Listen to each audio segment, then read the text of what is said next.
Englishman, and for 2 years, he was an Englishman, sorry, I don't think I said that correctly, and for 2 years had been in exile from his country, ministering to the handful of his own faith who dwell here among the nonconformists. He had no position, no influence. He could but sit by and see what horror men could work in the name of righteousness. He and his flock were taboo to the other inhabitants, and though there was no persecution now, there was a persistent hostility which gave churchmen a poor chance in the law courts and no chance at all in the way of public posts.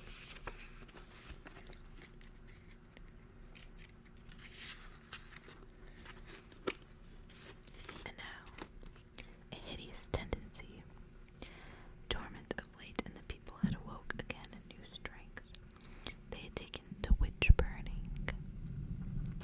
Only 6 months before, an old woman, widow of a sailor, who held the secret of a herbal preparation brought by her husband from far countries, had been dragged to the water, flung in, and cruelly tormented before being done to death. With that hunting instinct of a mob had been aroused. Having once tasted the savage joy of pursuit, capture, and destruction, they thirsted for it again, and ere many months had passed, there came tales of 2 witches most undoubtedly possessed of occult powers, who lived in the depths of Harnick Wood, wherein, as everybody knew, there lurked cougars, so that no woman unprotected by satanic powers could dwell there in safety. Day after day there sifted in tales of the skill of these women, of the marvels wrought by the mere muttering of a spell in which the wave of hands played a great and wondrous part. 2 men dispatched to take the offenders came back, daunted and trembling, afraid to lay a hand on either of them. And thereupon the bloodlust swept waging through the town. The people turned out, and the women were hunted down with dogs and dragged to the town jail. At first there was a division of opinion respecting their equal guilt. One of them, who was evidently the leader, had been burnt a week ago, and now news had come down that the second captive, who had been reported penitent, had been tampering with her jailers, had been bribing them to connive at her escape, so she too was to burn upon the morrow. And Catton sat there, wondering what judgment God would send upon a town which within a year had murdered 3 defenseless women. He had some vague ideas floating through his head of trying to assemble a half-dozen men to form a rescue, but he doubted if even that were possible, and as he mused, there was a sharp knocking against his door from the street without. He rose and opened. There stood the burly form and harsh-lined face of Brading, the village constable. He held a lantern in his hand, for dusk was falling and the night would be very dark. His worship and his mercy has sent for you, he said in his husky tones. Let no man say we give not even the most degraded their fair chance. The baggage down yonder, that is to burn tomorrow, says she belongs to the English faith. So come you down and say a prayer for her, and try to turn her thoughts from Satan to the Lord, for she will not listen to the godly exhorting of Master Lupton. Gilbert rose and stared wide-eyed at the messenger. What? Go and speak to this poor, despairing creature of the mercy of God when she has to have no mercy from man. He quailed in his heart at the task. The constable burst into hateful, husky titter. He's afraid the witch will put a spell on him, he chuckled. Lord love you, man, Master Lupton. He's been in her cell nigh 2 hours, and that against her will, and she's not been able to hurt him through his faith in the Lord. But you that put your trust in forms and ceremonies, ye fear, and who can wonder at it? A sudden impulse swept over Gilbert, calming him utterly. With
narrow stone archway which was the entrance to the town jail.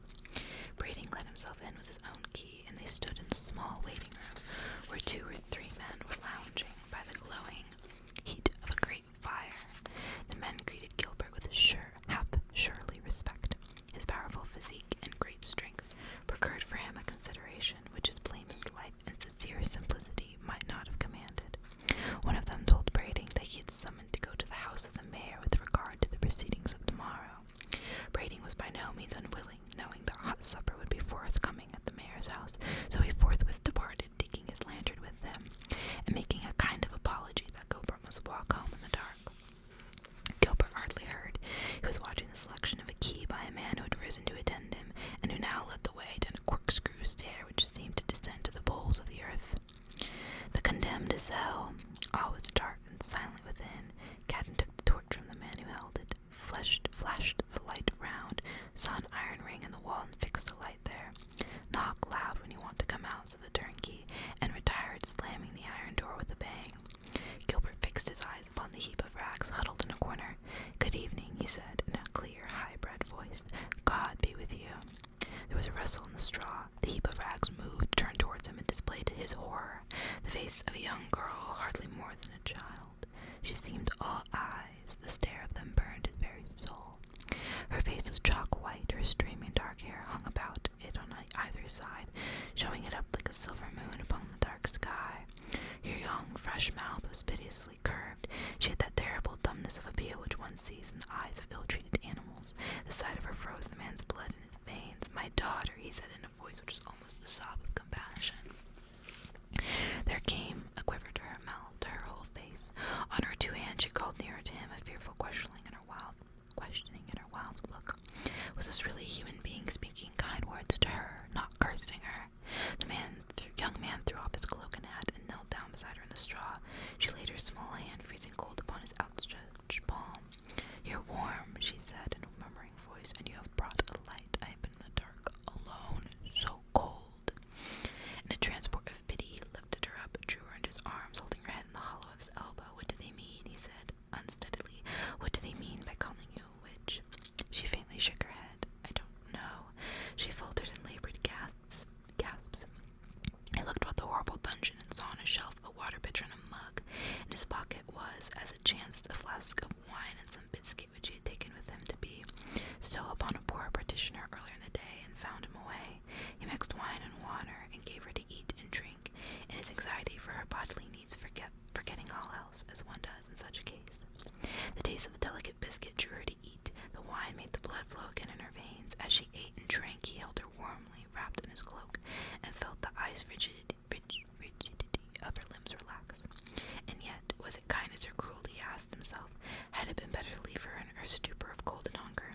Might she have cheated the flames after all? Had he not brought her back to the full sense of her misery? "Tell me," he said at last, as she sat silent, her head fallen sideways against his shoulder. "What have you done? What have you said that they should have condemned you for a witch?" She sighed wearily. "Nothing that I know of. They said Granny was a witch, and I lived with her."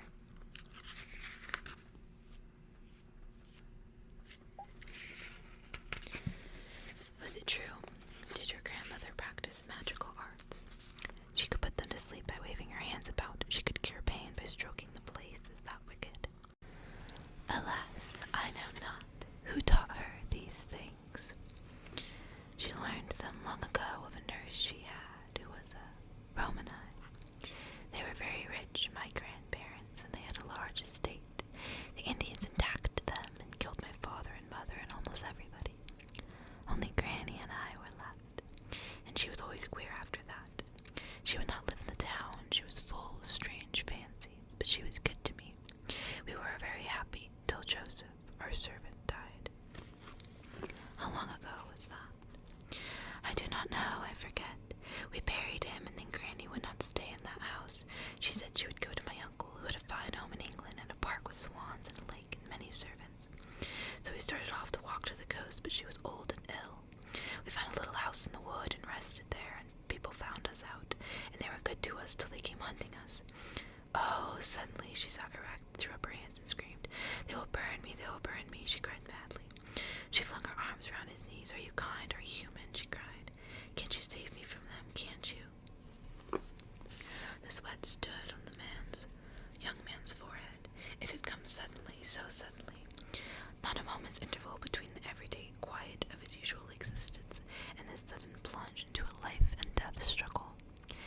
been baptized?" he asked her hurriedly.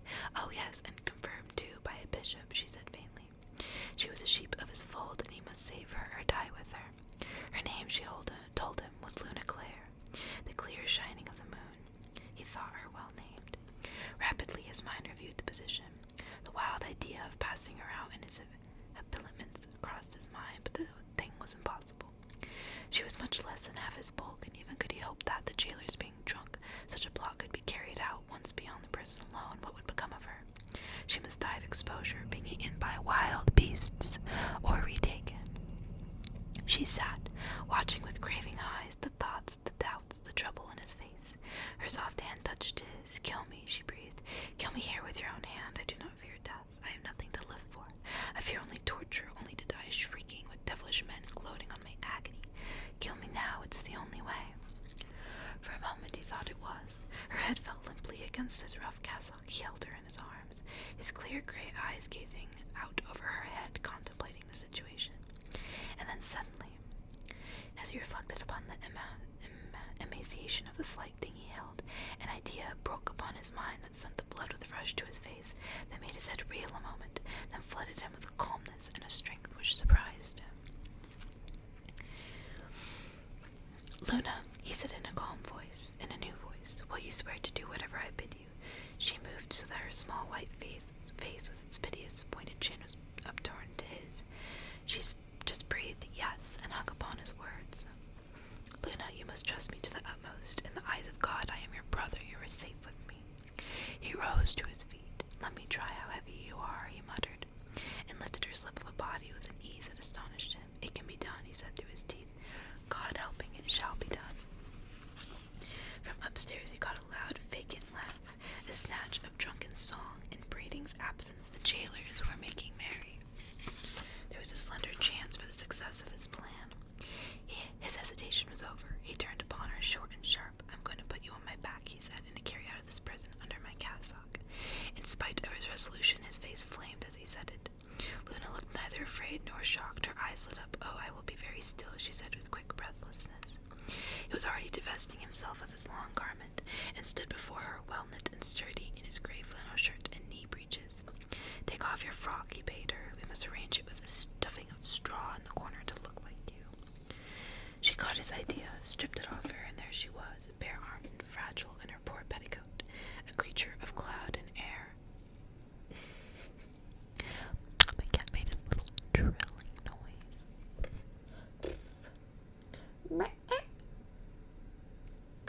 Oliver.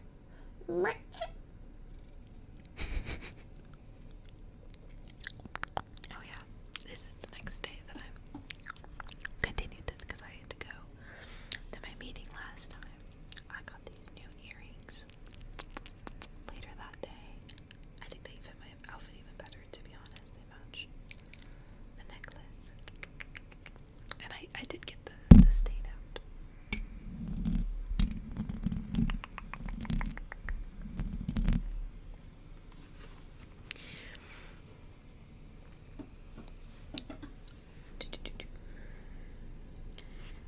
Let's see, where did I just go off? The hearts of the two young creatures throbbed with violence. They felt themselves alone against the world. Gilbert stooped and lifted the girl upon his back so that her arms were locked about his shoulders. Her feet hung clear of the ground. With the broad sash of his cassock, he bound her firmly to him to decrease the weight upon her arms. With his knife, he had previously slit his cassock all up the back from below the waist to the neckband. Now he buttoned it round them both and flung over all his big cloak, which concealed the rent beneath. The weight was greater than he had anticipated, but not greater than he could bear. All was ready. The frock stuffed with straw looked like a girl crouching in the corner. The imprisoned Luna hung perfectly quiet, her arms hardly perceptible under the thick cloak, whose hood concealed her head behind. He felt the warmth of her cheek against his shoulder. Then, standing on the threshold of his venture, he spoke a brief but strenuous prayer and heard a soft voice sigh "Amen" as he knocked and shouted for the turnkey to release him. The men above were so heavy with drink in the heat of the great fire they had to knock and shout for some time before the men came. "Can you bear it?" he asked hastily at the last moment. She merely answered yes. But the strength of 10 men seemed to uphold him as the door opened. "God be good to us, God be good to us," he muttered, lifting his hands in horror at the failure of No success. Well, 'twasn't likely you should succeed where Brother Lupton failed, sniggered the turnkey. Perhaps solitude and darkness may prevail, said Gilbert harshly, taking the torch and stamping it out with his feet. Leave her to think over my words. It was more difficult than he had foreseen to ascend the narrow corkscrew stair as he went slowly up, bumping his burden against the wall. He felt an insane desire to laugh, mingling with his fear. The sweat stood on his forehead and his heart thumped like a machine as they emerged into the outer room, where the blaze of the fire lit up the place and threw the distorted outline of Master Kiton's figure upon the wall. The dungeon below was locked for the night. Between them and their slender hope of escape stood now but one door. Fortunately, Gilbert had a small silver coin in his pocket. At the door he bestowed it on the turnkey, whose fellow was stretched upon the bench in a drunken slumber. A cold night, friend, he said. Here is someone to keep you warm. The turnkey muttered something inaudible. He was very tipsy indeed. He stooped to put the key in the door and fell, a heavy mass, right across the threshold. Gilbert turned the key at once, but he hesitated to step over the prostrate man, who was not unconscious and was struggling to arise. He knew that Luna's feet, dangling within a few inches of the ground, must brush the jailer's nether limbs and might be perceptible even his senses fuddled with drink. Accordingly, he held out his hand with a friendly smile and encouraged the man to rise. Twice in vain he essayed to gain his feet, and twice fell back, while Gilbert gasped and struggled with strain. At the third attempt up he came and fell upon the young man with such force as to cause him to stagger back with violence against the wall. It was quite unavoidable. He could do nothing to break the force of the impact. If the girl let forth a sound, they were undone. But she remained perfectly silent, though he felt a shudder run through her limbs. He hardly knew what he said to the tipsy fool, who now, melted by the gift of coin, flung himself upon him to embrace him. That must be the end. Discovery was now inevitable. In anguish, Gilbert held up his arms. Man, stop, my rheumatism. Have a little pity here. Sit down on the stool. Another mouthful of this will strengthen you. He held the glass of steaming spirits, which stood on the table, to the sot's lips, and in succeeding moment had opened the door and staggered out. Miss folks were early abed, and he found an empty street. He hastened along, reeling and staggering, the burden on his back seeming like Christopher's, to grow heavier each moment. Suppose she should relax the clasp of her hands and slip to the ground. The strain must be awful. He stopped a moment to give a hoist, but the immediate slipping back which followed warned him that she was near the end of her resource. He pushed on, wild with apprehension, believing that, should he meet anyone upon the road, he must be detected. The sight of his shadow cast by the firelight on the wall told him how mad a risk he ran. His own door, with a glimmering lantern above, seemed like a ray from heaven. He left alone, a woman coming in each day to do his chores, as it was called. His supper would be laid, he knew. They must eat and then flee. What was he to do for clothes for the girl? He almost hurled himself within, drew the great bar behind him, and stopped.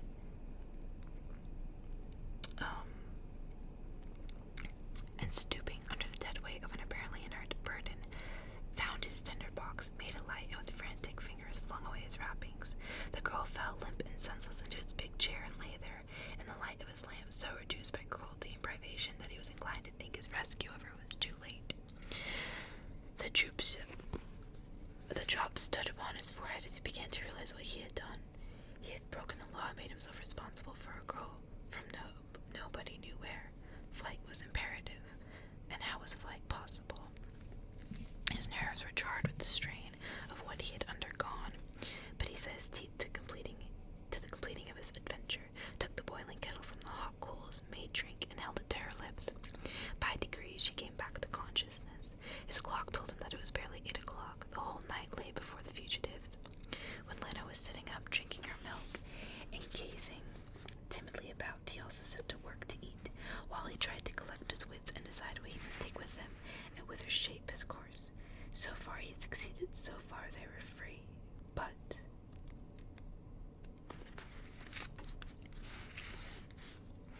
he started and his face froze.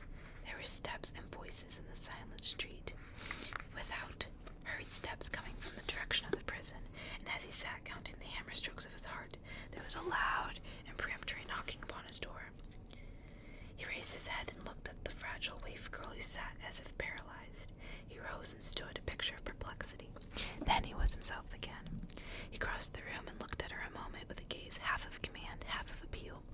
She answered it as if he had spoken, rising to her feet and taking her hand. He led her across the door to his bedroom, opened it, and sent under his breath, in.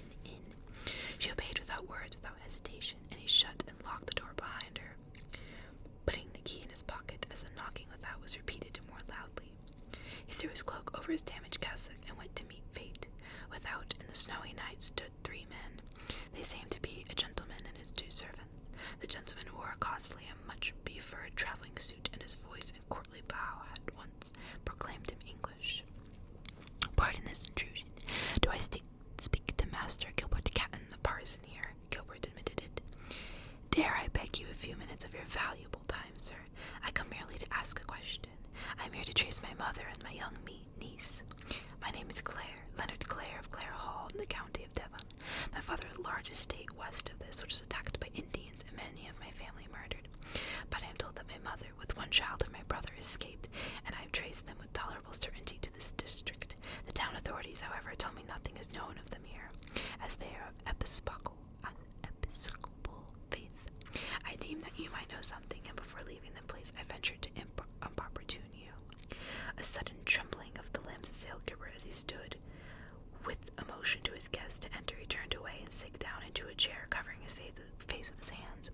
Then, looking up with the dawn of hope and illumination, "Have you horses?" he eagerly demanded. "We have horses, yes. Then it will be best to fly," said Gilbert huskily. Mr. Clare stood majestic and astonished in a small room, looking doubtfully at the young man, whose sanity seemed questionable, to fly. "The people of Mizpah," said Gilbert hoarsely, "burnt your mother as a witch. I saw her burn without there in the market. They have fixed the burning of her niece for tomorrow. Tomorrow there's a holiday that the folks may see the sight." Mr. Clare